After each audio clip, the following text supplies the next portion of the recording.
I think that the title of our new record, So Much for Stardust, has a couple of different meanings, and the one that I think about, I guess, the most is just the idea that we all basically are former stars, you know, Carbon and whatnot. Still somehow, like, it's hard, the whole world doesn't, you know, get along, and there's a lot of strife, and I don't know, just think about it in those terms. But I think there's a lot of different meanings.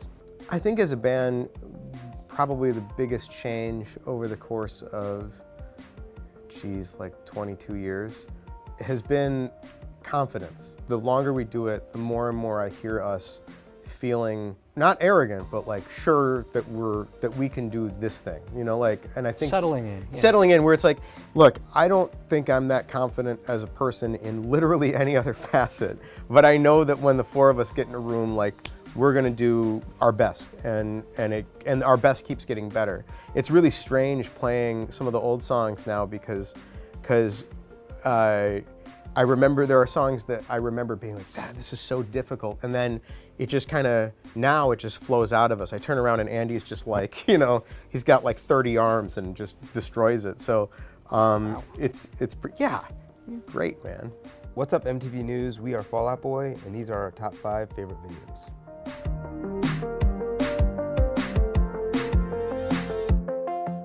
Our first favorite music video is I Don't Care. This was a weird one to shoot. I remember we did a lot of stuff on a rooftop, and and we had all these cameos with, you know, we were trying to use CGI and stuff. It was sometimes it worked. Sometimes it worked. Yeah, you know, sometimes the effect works, you know. There's cool Pharrell's in it, and yeah, it was a fun video to make, and I feel like I think about that video when I think about the song, you know. I think it's like a playful, fun thing.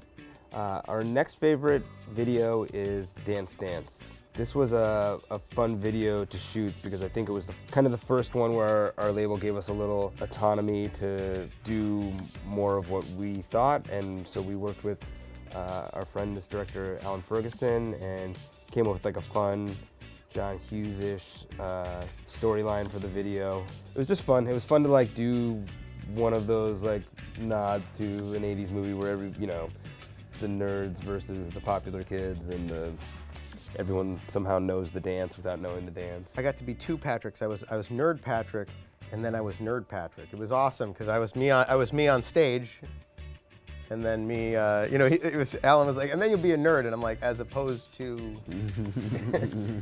Our third video is My Songs Know What You Did in the Dark. This video was meant to be kind of a placeholder, or like just like a little video that was just gonna live like on our Instagram or something. We had gone and hung out with 2 Chainz, and we were like, will you just come in and like blowtorch a bunch of stuff? And he was very cool about doing that. And then it just ended up being the video, and it kind of spawned us doing, you know, 12 other videos, which was kind of a bad idea, you know, a continuous story. But yeah, this was the inception of that. He was like, I was terrified of the blowtorch. I don't know if that's the words he used, but it was like, he was like, I did not like the blowtorch. And then I would watch the video, and you can like kind of tell if you knew that watching it. And 2 Chainz, I think, also posted a photo before we got back together and was like, Fall Out Boy's back together, and kids were like, no way. Another of our favorite music videos is, we call the song Arms Race for short. Oh yeah, there are the long titles. I forget about that. I remember the funeral scene being really cold, and all of the extras were really mad because we were out there for a while getting all this coverage, and I remember when it's like, okay, we're gonna do the reverse, and like every time we'd set up for another shot, everyone would be like, seriously? You know, it's like, it was so cold out there. But you know, everybody did a good job, you know, so it worked. Before we did Dance Dance, you know, we had dreams of like, I don't know, we just wanted to go on tour and play shows, you know, and that album kind of was the one that launched a lot of it for us. So I think that in some ways, Arms Race and some of that record spoke to like us trying to explain how we felt and how the perspective shift and probably how it looked versus how we felt and that kind of thing. And I think that this video, you know, where it kind of is a continuation of Dance Dance, but it's like meant to be playful with where we were in the world. Did you break your arm on this video? No, but I did go through sugar glass. Well, you went through the wrong, right? The mark was like wrong, and so you went through the wrong thing, right? No, I think I went through the right thing, but they were like, oh yeah, sugar glass is like more glass than sugar. And finally, our last favorite music video is Hold Me Like a Grudge. This video was a lot of fun to shoot. It's meant to be a continuation of, you know, Dance Dance Into Arms Race, and I guess this would be the third one, and trying to come up with an idea that was like The Incredibles, where the superheroes are like kind of like middle-aged and they're kind of like past their prime and not really superheroes anymore, and was thinking of like, is there a way to do that with an idea for Fall Out Boy? You know, like where we're just like in the suburbs. Patrick had made me think about it when he's like, I'm just like a suburban dad, and I was like, what if we're just like all past the thing, and like what if it kind of never happened? And our friend Brendan came up with this great idea where at the end of the arms race video, I break my leg and then I get a bionic leg and a superpower, and basically none of the rest of Fall Out Boys happened in this part of the continuum. Everyone gets to play like a Weird, strange version of like what you could be in an alternate universe, and it was a lot of fun. It was a lot of fun to like just kind of run around LA as these other people. They gave me, you know, there were like scenes and like scripted stuff, and so I like acted it, and I had this voice that I put on. I was a whole character. I was like, hey, you know, brother, because I'm like a big wrestler. And you know, the next day, you know, after the shoot, I was all worn out. My throat was all tired, and there's no dialogue in it. There's no, you don't hear my voice at all. So you know, but that's commitment. You know, there's definitely some kind of T2 reference to the Dance Dance Future Pete, which if you go deep, and I'm sure we can go deep on this video, but you know, he's calling from a dystopian future where he's gotten his eye fixed, but somehow it's fixed to be worse looking, which is, you know, is what it is. And available technology. Exactly. Don't worry about it.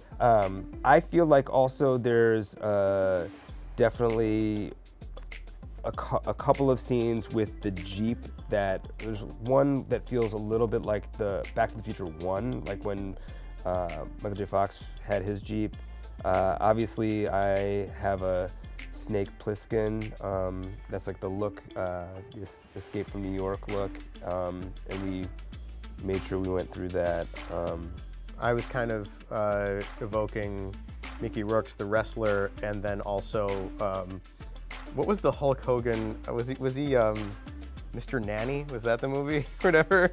I know what you're talking about. Or yeah. Suburban Commando. Like I feel like I wanted to be like halfway between like, you know, The Wrestler, but then like a little bit of Hulk Hogan in the movies, you know, because it was like such a silly moment in movies where, you know, those were pretty big movies. There's like, yeah, totally. There's like a slight Weekend at Bernie's reference with Andy. You know, like I feel like there's a little bit of that.